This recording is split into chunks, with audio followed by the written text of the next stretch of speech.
ओम शांति। 26 फरवरी 2025 बाबा के महावाक्य हैं। बाबा कहते हैं, मीठे बच्चे, तुम्हें अपार खुशी होनी चाहिए कि हम अभी पुराना कपड़ा छोड़ घर जाएंगे, फिर नया कपड़ा नई दुनिया में लेंगे। प्रश्न, ड्रामा का कौन सा राज अति सूक्ष्म समझने का है? उत्तर, यह ड्रामा जूं मिसल चलता रहता है, टिक टिक होती रहती है। जिसकी जो एक्ट चली है वह फिर हूबहू 5000 वर्ष के बाद रिपीट होगी। यह राज बहुत सूक्ष्म समझने का है। जो बच्चे इस राज को यथार्थ नहीं समझते तो कह देते ड्रामा में होगा तो पुरुषार्थ कर लेंगे, वह ऊंच पद नहीं पा सकते। ओम शांति। बच्चों को बाप की पहचान मिली, फिर बाप से वर्षा लेना है और पावन बनना है। कहते भी हैं, हे पतित पावन, आकर हमको पावन बनाओ, क्योंकि समझते हैं हम पतित बुद्धि हैं। बुद्धि भी कहती है यह पतित आयरन एज दुनिया है। नई दुनिया को सतो प्रधान, पुरानी दुनिया को तमो प्रधान कहा जाता है।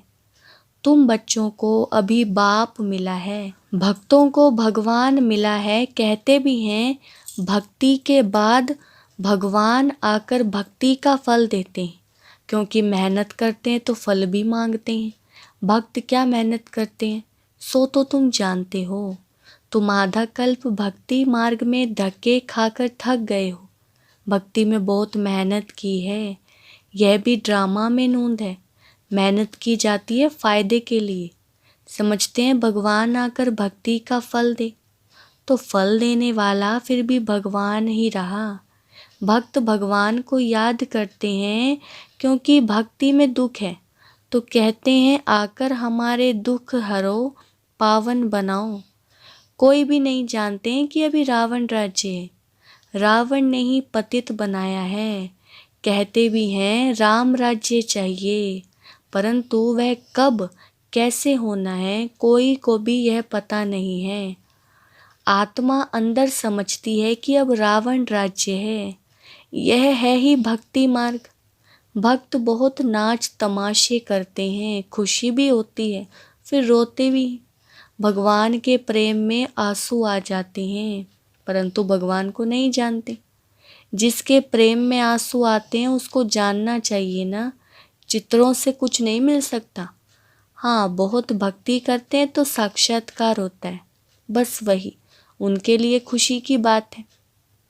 भगवान खुद ही आकर अपना परिचय देते हैं कि मैं कौन हूँ। मैं जो हूँ जैसा हूँ, दुनिया में कोई नहीं जानते। तुम्हारे में जो बाबा कहते हैं उनमें भी कोई पक्के हैं कोई कच्चे हैं। देह अभिमान टूटने में ही मेहनत लगती है, देही अभिमानी बनना पड़े। बाप कहते हैं तुम आत्मा हो, तुम 84 जन्म भोग तमो प्रधान बनी हो। अभी आत्मा को तीसरा नेत्र मिला है, आत्मा समझ रही है। तुम बच्चों को सारे सृष्टि चक्र का नॉलेज बाप देते। बाप नॉलेजफुल है तो बच्चों को भी नॉलेज देते हैं। कोई पूछे सिर्फ तुम ही 84 जन्म लेते हो? बोलो हाँ, हमारे में कोई 84 कोई 82 जन्म लेते हैं। बहुत में बहुत 84 जन्म ही लेते हैं। 84 जन्म उनके जो शुरू में आते हैं। जो अच्छी रीति पढ़कर ऊंच पद पाते हैं वह जल्दी आएंगे। माला में नज़दीक पिरोए जाएंगे। जैसे नया घर बनता रहता है तो दिल में आता है जल्दी बन जाए तो हम जाकर बैठें। तुम बच्चों को भी खुशी होनी चाहिए। अभी हमको ये पुराने कपड़े छोड़ नए लेने हैं। नाटक में एक्टर्स घंटा आधा पहले से ही घड़ी को देखते रहते, टाइम पूरा हो तो घर जाएं। वह टाइम आ जाता है। तुम बच्चों के लिए तो बेहद की घड़ी है। तुम जानते हो अब कर्मातीत अवस्था को पाएंगे तो फिर यहाँ नहीं रहेंगे। कर्मातीत बनने लिए भी याद में रहना पड़े, बड़ी मेहनत है। नई दुनिया में तुम जाते हो, फिर एक एक जन्म में कला कम होती जाती है। नए मकान में 6 मास बैठो तो कुछ ना कुछ दाग आदि हो जाते हैं ना, थोड़ा फर्क पड़ जाता है। तो वहाँ नई दुनिया में भी कोई तो पहले आएंगे, कोई थोड़ी देरी से आएंगे।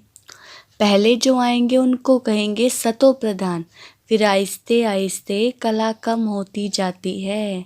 यह ड्रामा का चक्र जूं मिसल चलता रहता है, टिक टिक होती रहती है। तुम जानते हो सारी दुनिया में जिसकी जो भी एक्ट चलती है, यह चक्र फिरता रहता है।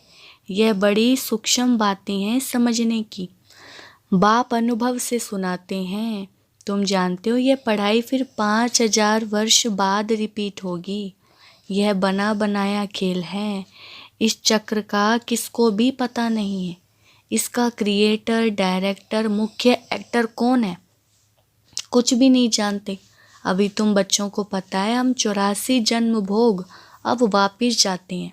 हम आत्मा है, देही अभिमानी बने तब खुशी का पारा चढ़े। वह है हद का नाटक, यह है बेहद का। बाबा हम आत्माओं को पढ़ा रहे हैं, यह नहीं बताएंगे कि फलाने समय यह होगा। बाबा से कोई भी बात पूछते हैं तो ड्रामा में जो कुछ बताने का है वह बता देते हैं। ड्रामा अनुसार जो उत्तर मिलना था सो मिल गया, बस उस पर चल पड़ना है। ड्रामा बगैर बाप कुछ भी नहीं कर सकते हैं। कई बच्चे कहते हैं ड्रामा में होगा तो पुरुषार्थ कर लेंगे, वह कभी ऊंच पद नहीं पा सकते। बाप कहते हैं पुरुषार्थ तुमको करना है, ड्रामा तुमको पुरुषार्थ कराता है कल्प पहले मुआफिक। कोई ड्रामा पर ठहर जाते हैं कि जो ड्रामा में होगा तो समझा जाता है इनकी तकदीर में नहीं है। अब तुमको स्मृति आई है कि हम आत्मा हैं, हम यह पार्ट बजाने आए हैं। आत्मा भी अविनाशी है, पार्ट भी अविनाशी है। 84 जन्मों का पार्ट आत्मा में नूंदा हुआ है, फिर वही पार्ट बजाएंगे। इसको कहा जाता है कुदरत। कुदरत का और क्या विस्तार करेंगे। अब मुख्य बात है पावन जरूर बनना है, यही फिक्रात है। कर्म करते हुए बाप की याद में रहना है। तुम एक माशूक के आशिक हो ना, एक माशूक को सब आशिक याद करते हैं। वह माशूक कहते हैं अभी मुझे याद करो, मैं तुमको पावन बनाने आया हूँ। तुम मुझे ही पतित पावन कहते हो, फिर मुझे भूलकर गंगा को क्यों पतित पावनी कहते हो। अभी तुमने समझा है, वह तो सब छोड़ दिया है। तुम समझते हो बाप ही पतित पावन है। अब पतित पावन श्री कृष्ण को समझ कभी भी याद नहीं करेंगे, परंतु भगवान कैसे आते हैं ये कोई नहीं जानते। श्री कृष्ण की आत्मा जो सतयुग में थी वह अनेक रूप धारण करते करते अभी तमो प्रधान बनी है, फिर सतो प्रधान बनती है। शास्त्रों में यह भूल कर दी है। यह भी भूल जब हो तब तो हम आकर अभूल बनाए ना। यह भूलें भी ड्रामा में हैं, फिर भी होंगी। अब तुमको समझाया है शिव भगवानुवाच। भगवान कहते भी शिव को हैं। भगवान तो एक ही होता है, सब भक्तों को फल देने वाला एक भगवान, उनको कोई भी नहीं जान सकते। आत्मा कहती है ओ गॉड फादर। वो लौकिक फादर तो यहाँ है, फिर भी उस बाप को याद करते हैं तो आत्मा के 2 फादर हो जाते हैं। भक्ति मार्ग में उस फादर को याद करते रहते। आत्मा तो है ही। इतनी सब आत्माओं को अपना अपना पार्ट मिला हुआ है, एक शरीर छोड़ फिर दूसरा ले पार्ट बजाना होता है। ये सब बातें बाप ही समझाते हैं। कहते भी हम यहाँ पार्ट बजाने आए हैं। यह एक मांडवा है, उनमें यह चांद सितारे आदि सब बत्तियां हैं। इन सूर्य चांद सितारों को मनुष्य देवता कह देते हैं क्योंकि ये बहुत अच्छा काम करते हैं, रिमझिम करते हैं, किसको तकलीफ नहीं देते हैं, सबको सुख देते हैं, बहुत काम करते हैं, इसलिए इनको देवता कह देते। अच्छा काम करने वाले को कहते हैं ना, यह तो जैसे देवता है। अब वास्तव में देवताएं तो सतयुग में थे, सब सुख देने वाले थे, सबकी प्रीत थी, इसलिए देवताओं से उनकी भेंट की है। देवताओं के गुण भी गाए जाते हैं। उन्हों के आगे जाकर गाते हम निर्गुण हारे में कोई गुण नहीं, आप ही तरस परोई। आपको तो तरस पड़ता होगा। बाप कहते हैं तरस पड़ा है तब तो फिर से आया हूँ तुमको गुणवान बनाने। तुम पूज्य थे, अब पुजारी बने हो, फिर पूज्य बनो। हम सो का अर्थ भी तुमको समझाया। मनुष्य तो कह देते आत्मा सो परमात्मा, परमात्मा सो आत्मा। बाप कहते ये रोंग है। तुम आत्मा निराकार थी, फिर सो देवता, क्षत्रिय, वैश्य, शूद्र बनी, अभी सो ब्राह्मण वर्ण में आई हो। आत्मा पहले सतो प्रधान सतो रजो तमो में आती है। अभी तुम बच्चे समझते हो ये नॉलेज बाबा कल्प कल्प संगम युग पर हमको आकर देते हैं। बरोबर भारत स्वर्ग था, वहाँ कितने थोड़े मनुष्य होंगे। अभी कलयुग है, सब धर्म आ गए हैं। सतयुग में थोड़ा ही कोई धर्म था, वहाँ होता ही एक धर्म है, बाकी सब आत्माएं चली जाती हैं। तुम जानते हो अभी इस पुरानी दुनिया का विनाश सामने खड़ा है। बाप राजयुग सिखला रहे हैं, कोई भी आए बोलो यह बेहद की घड़ी है। बाप ने दिव्य दृष्टि दे, यह घड़ी बनवाई है। जैसे वह घड़ी तुम घड़ी घड़ी देखते हो, अब यह बेहद की घड़ी याद पड़ती है। बाप ब्रह्मा द्वारा एक धर्म की स्थापना, शंकर द्वारा आसुरी दुनिया का विनाश कराते। बुद्धि भी कहती है चक्र फिरना जरूर है। कलयुग के बाद सतयुग आएगा। अभी मनुष्य भी बहुत है, उपद्रव भी बहुत होते रहते हैं, मूसल भी वही है। शास्त्रों में तो कितनी कथाएं बना दी है। बाप आकर वेदों शास्त्रों का सार समझाते। मुख्य धर्म भी 4 है, यह ब्राह्मण धर्म है 5वां। सबसे ऊंचते ऊंच ये छोटा धर्म है, यज्ञ की संभाल करने वाले ब्राह्मण है। यह ज्ञान यज्ञ है, उपद्रव को मिटाने के लिए यज्ञ रचते हैं। वह समझते हैं लड़ाई आदि ना लगे। अरे लड़ाई नहीं लगेगी तो सतयुग कैसे आएगा? इतने सब मनुष्य कहाँ जाएंगे? हम सब आत्माओं को ले जाते हैं तो जरूर शरीर तो यहाँ छोड़ना पड़े। तुम पुकारते भी हो, हे बाबा आकर हमको पतित से पावन बनाओ। बाप कहते हैं हमको जरूर पुरानी दुनिया का विनाश कराना होगा। पावन दुनिया है ही सतयुग, सबको मुक्ति धाम ले जाता हूँ। सब काल को तो बुलाते हैं ना, यह नहीं समझते कि हम तो कालों के काल को बुलाते हैं। बाप कहते हैं यह भी ड्रामा में नूंद है। आत्माओं को छीछी दुनिया से निकाल शांति धाम ले जाता हूँ। यह तो अच्छी बात है ना। तुमको मुक्ति में जाकर फिर जीवन मुक्ति में आना है, फिर जीवन बंद में। इतने सब सतयुग में तो नहीं आएंगे, फिर नंबरवार आएंगे। इसलिए अब शांति धाम और सुख धाम को याद करो। पिछाड़ी में जो आते हैं उन्हों का तो पार्ट ही थोड़ा है। पहले जरूर वह सुख पाएंगे। तुम्हारा पार्ट सबसे ऊंचा है, तुम बहुत सुख पाते हो। धर्म स्थापक तो सिर्फ धर्म की स्थापना करते, किसी को लिबरेट नहीं करते। बाप तो भारत में आकर सबको ज्ञान देते हैं, वही सबका पतित पावन है, सबको लिबरेट करते हैं। और धर्म स्थापक कोई सदगति करने नहीं आते, वे आते हैं धर्म स्थापन करने। वह कोई शांति धाम सुख धाम में नहीं ले जाते, सबको शांति धाम सुख धाम में बाप ही ले जाते हैं। जो दुख से छुड़ाए सुख देते हैं, उनके तीर्थ होते हैं। मनुष्य समझते नहीं कि वास्तव में सच्चा तीर्थ तो एक बाबा का ही है, महिमा भी एक की ही है। सब उनको पुकारते हैं, हे लिबरेटर आओ।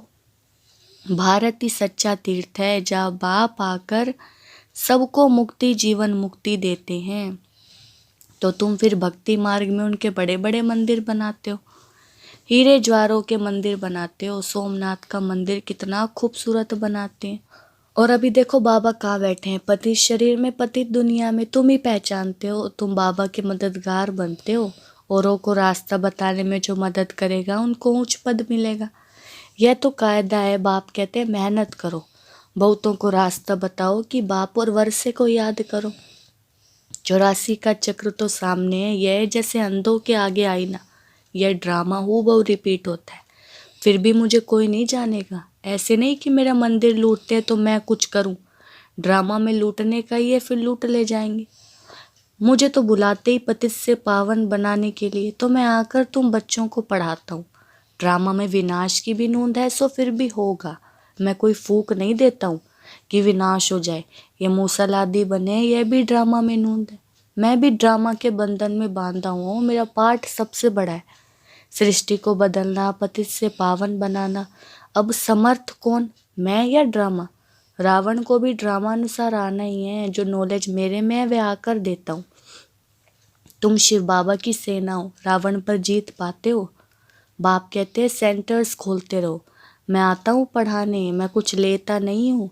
पैसे जो कुछ है वह इसमें सफल करो। ऐसे भी नहीं सब खलास हो भूखे मर जाएंगे। भूख कोई नहीं मर सकता। बाबा ने सब कुछ दिया, फिर भूखे मरते हैं क्या? तुम भूखे मरते हो क्या? शिव बाबा का भंडारा है। आजकल तो दुनिया में देखो कितने मनुष्य भूखे मरते, अभी तुम बच्चों को तो बाप से पूरा वर्षा लेने का पुरुषार्थ करना है। यह है रूहानी नेचर की ओर। बिल्कुल सिंपल बात, सिर्फ मुख से कहते हैं मन मना भव, आत्मा को क्योर करते हैं। इसलिए बाप को अविनाशी सर्जन भी कहते हैं। कैसा अच्छा ऑपरेशन सिखलाते हैं, मुझे याद करो तो तुम्हारे सब दुख दूर हो जाएंगे, चक्रवर्ती राजा बन जाएंगे। इन कांटों के जंगल में रहते हुए ऐसे समझो कि हम फूलों के बगीचे में जा रहे हैं, घर जा रहे हैं। एक दो को याद दिलाते रहो, अल्लाह को याद करो तो बेबादशाही मिल जाएगी। अच्छा, मीठे मीठे सिकिलदे बच्चों प्रति माता पिता बाप दादा का याद प्यार और गुड मॉर्निंग। रूहानी बाप की रूहानी बच्चों को नमस्ते। हम रूहानी बच्चों की रूहानी बाप दादा को नमस्ते नमस्ते, गुड मॉर्निंग। धारणा के लिए मुख्य सार। फर्स्ट पॉइंट, ऊंच पद पाने के लिए बाप का पूरा पूरा मददगार बनना है, अंधों को रास्ता दिखाना है, बेहद की घड़ी को सदा याद रखना है। दूसरा, यज्ञ की संभाल करने के लिए सच्चा सच्चा ब्राह्मण बनना है, पैसे आदि जो है उन्हें सफल कर बाप से पूरा पूरा वर्षा लेना है। वरदान, मन मना भव की विधि द्वारा बंधनों के बीज को समाप्त करने वाले नष्टो मोहा स्मृति स्वरूप भव।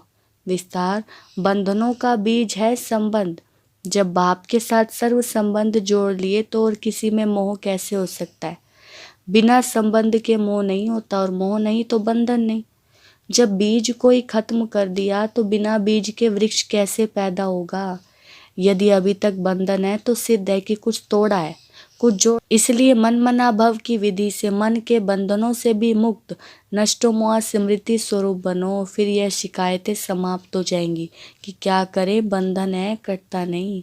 स्लोगन, ब्राह्मण जीवन का सांस उमंग उत्साह है, इसलिए किसी भी परिस्थिति में उमंग उत्साह का प्रेशर कम ना हो। अव्यक्त इशारे, जितना सेवा की हलचल में आते हो उतना बिल्कुल अंडरग्राउंड चले जाओ।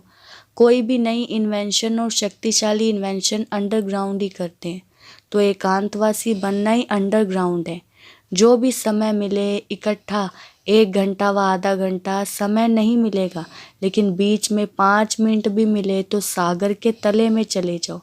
इससे संकल्पों पर ब्रेक लग सकेगी, फिर वाणी में आना चाहेंगे तो भी नहीं आ सकेंगे। अच्छा, ओम शांति।